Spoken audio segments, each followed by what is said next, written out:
906 Outdoors is brought to you in part by Orion Hunting Products. The first of a two-part series about a legendary buck. 9 million acres of forest, 1,700 miles of continuous shoreline, 4,300 lakes, 12,000 miles of streams, more than 300 waterfalls, 15 counties, 2 time zones, and 1 area code. Welcome to the Upper Peninsula. Welcome to 906 Outdoors.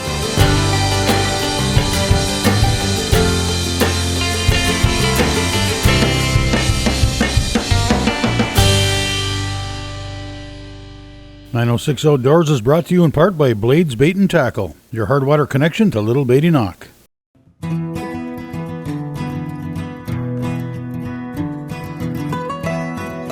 Along with deer hunting come deer stories.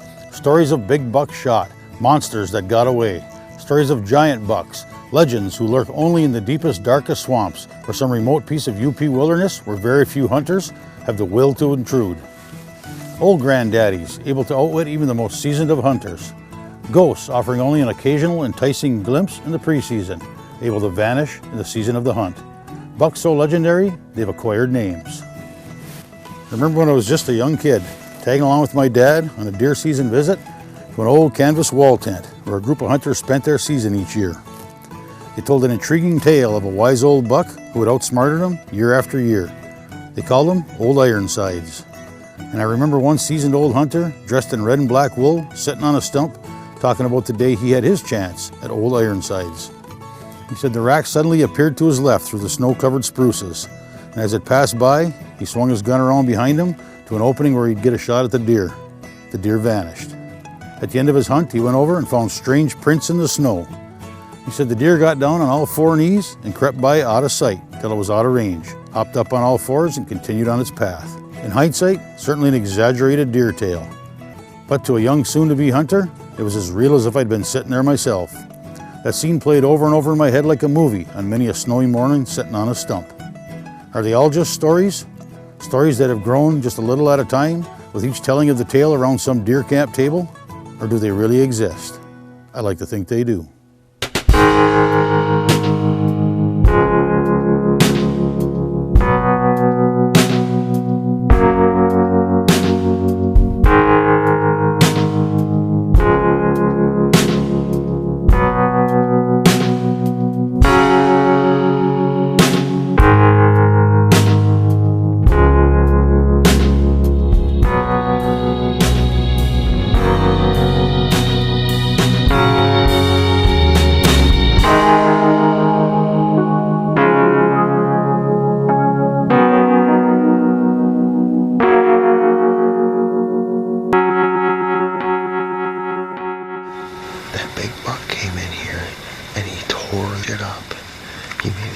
Rub right here, right on my trail that goes through the swamp here and onto the railroad grade.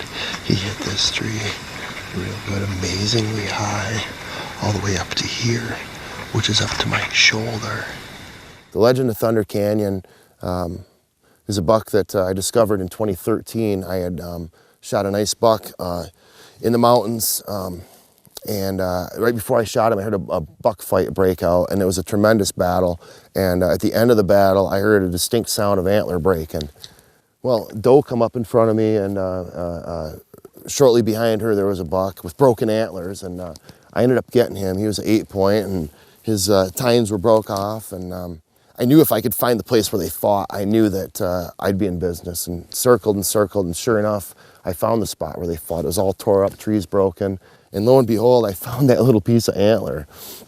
Well, on my way back out that day, I found a track that was just a gigantic track. Had to be from a 250-pound animal. Hunted that area the rest of the year, never saw that deer. Went back the next year, 2014, and scouting the area, and I found a really nice shed antler. And so I knew there was a good buck that made it through, and I was excited about hunting in 2014. And we got the snowmageddon there a few days before season, and it was no go. No cars go anywhere, and I couldn't even get within miles of the hunting spot, so that year was a bust. He knows me. He knows who I am. And he knows my little tricks. And he's still out here.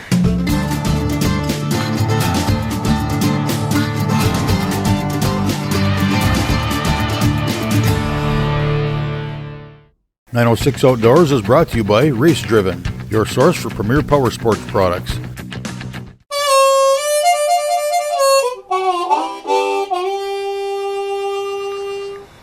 It's 11/16/15, the second day of deer season. I'm up here at Ravens Point on Lookout Mountain here, the little rock fort, and I'm deer hunting. So this is the area that I hunt. This is known as the Huron Mountains. It's an area that stretches from Marquette to L'Anse to the west and goes from pretty much Republic to Lake Superior. It's about 1,000 square miles of primarily public land. It's big mountains. They go up to almost 2,000 feet. It's rugged and it's deep woods. It's an area with very few deer. The deer populations have just plummeted in the last few years with the severe winters. The wolves may have had something to do with it, but it's the most difficult place to hunt that I know of. Combine the terrain, the conditions with the winters and the snow, and the low deer populations. I can't think of a more difficult area to hunt. And then when you do it the way that I do, the old-fashioned way, I stalk and I track and I sneak, and when the weather isn't conducive to that, when it's not right for stalking or tracking or sneaking, I find good crossings and scrape lines and rub lines, and I'll sit there and I'll wait. It's hard work. You know, I keep track of all my hunts. I keep a journal with me and I write down everything I see and weather conditions and everything. Last year during the firearm season, I saw an average of 2.48 deer per year, and I saw a total of 1 buck for every 48.3 hours hunted. A lot different than what you see in southern Michigan, where you can go out and see 15, 20 deer a day and 3 or 4, 5, 6 bucks a day. Up here, if you see 3 or 4 or 5, 6 bucks a year, you've had a tremendous year. The challenge is hard to describe. The reward is that when you're out here doing this kind of hunting, if you even see a single deer, if you see a button buck, if you see a doe, if you see a pine marten, or if you see even a darn squirrel, it's something to remember and something to be happy about, because the sightings of living creatures out here are so few and far between. It's you go sometimes for days without seeing a person. And the other beauty of hunting this country, I haven't seen another hunter in the woods in 3 years. And it's deep woods. Most guys don't have the time to go here, and if they did have the time, it's hard to work up the will and the guts and the determination physically to go out and do this.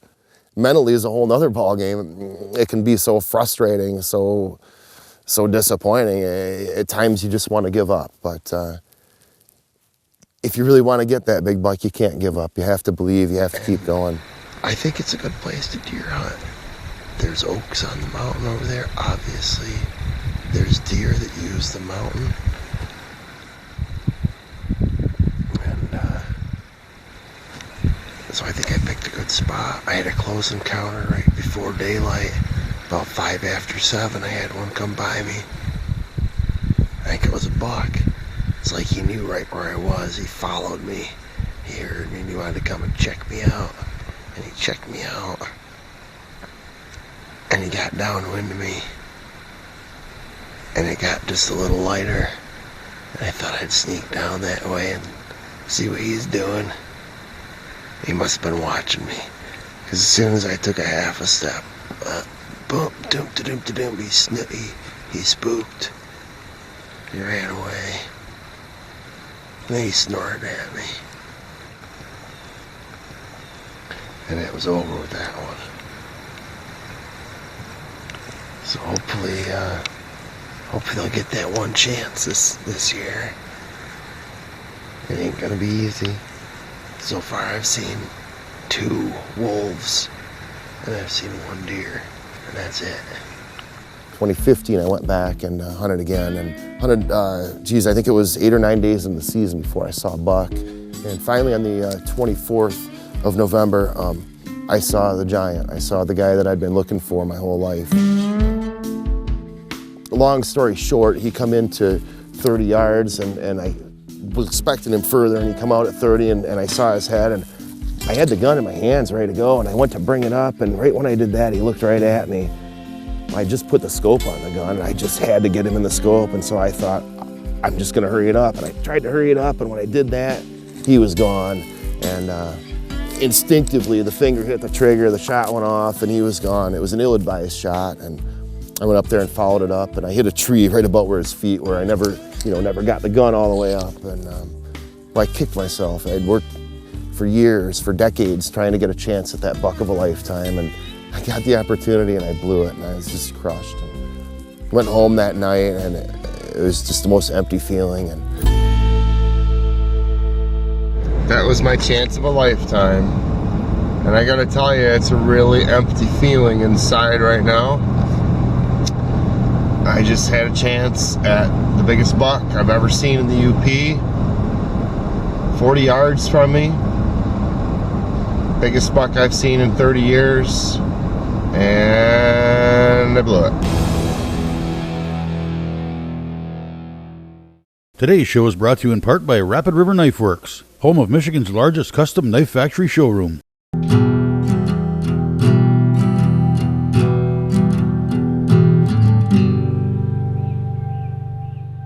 along the lines, as I'm hunting this guy, one day I came back to the truck and there's a note on my truck, and it said something to the effect of, looks like we're hunting that same big buck on the mountain. And the young fella wrote, I saw him 3 times, never got a shot. And he wrote, you know, it's mostly public land here, and you know, if you get him, I'd love to hear the story. And he closed it. He said, good luck to you and the big buck. And well, I found the place to hunt actually by chance. I was looking for good snow and big hills to ski down.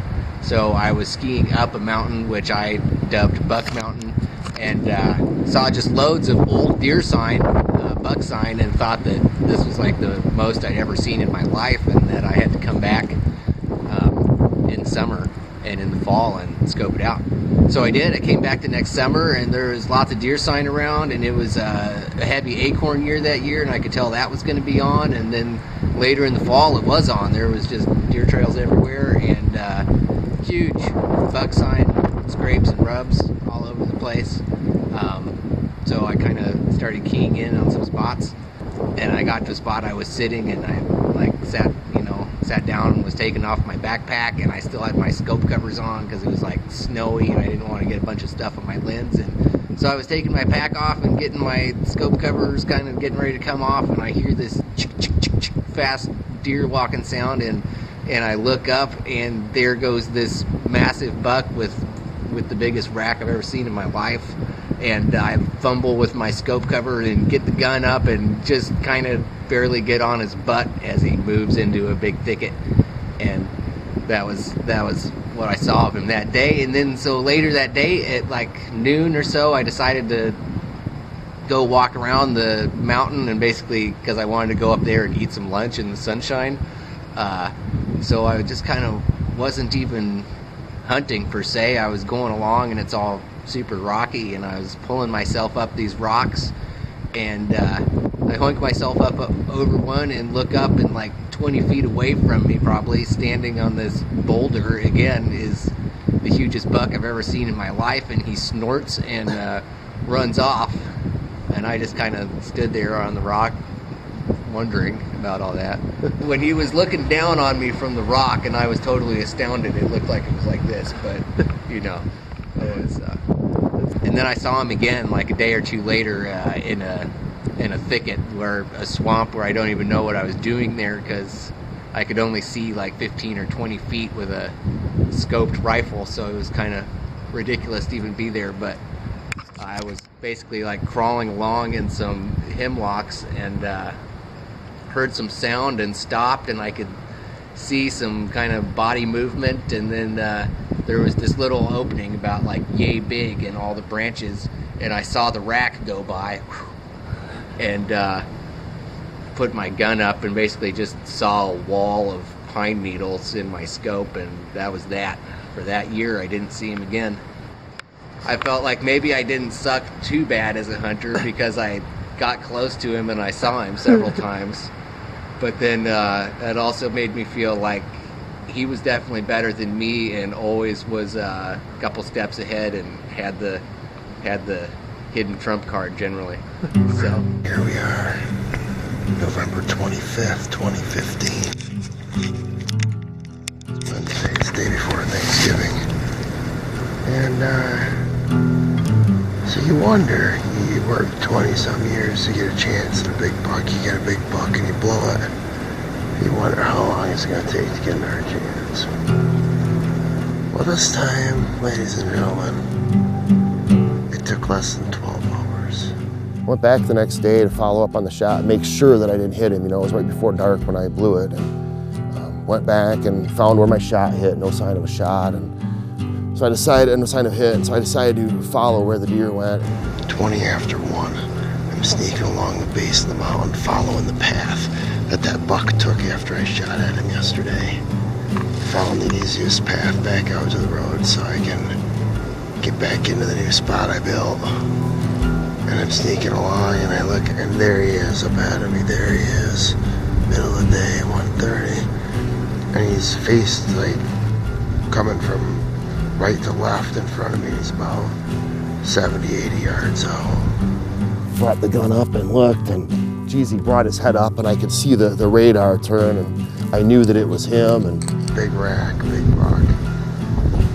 And I debated on I was gonna wait, and then the wind puffed and blew towards him. He smelled the air and he turned around and started facing the other way.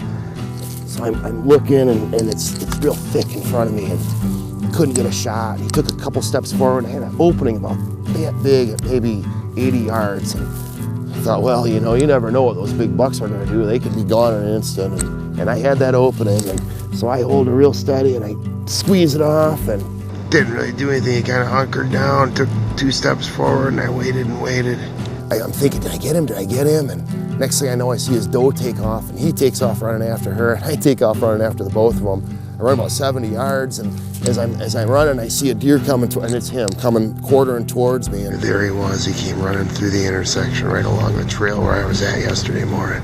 Run right through there, would damn near run me over if I'd have been sitting there. so I get the gun up, and I try to find him in the scope, safety off, first bound, and I get him in the scope, and I'm just ready to squeeze the trigger, and he dipped off the back of the hill, and he was gone. And he was gone.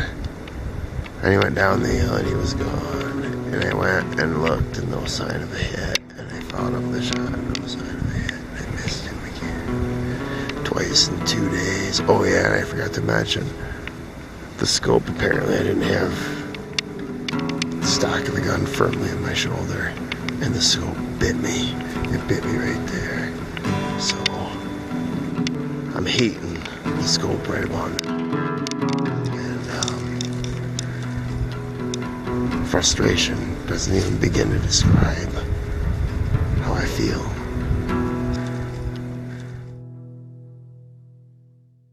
"906 Outdoors" is brought to you in part by Christ, your Northwoods neighborhood store.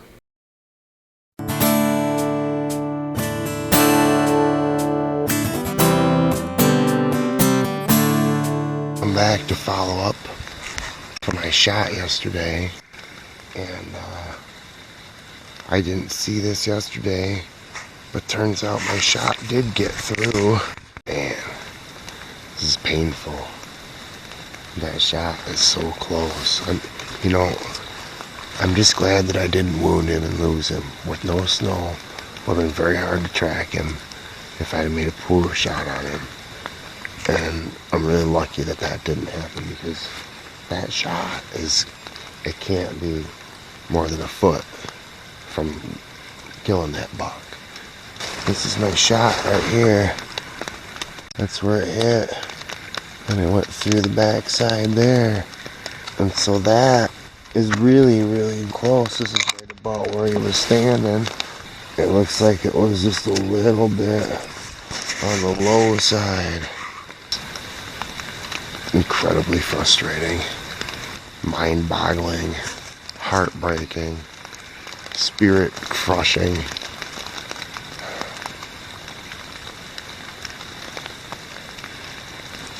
So, the show must go on. I'll cross paths with that guy one more time. One more time I will.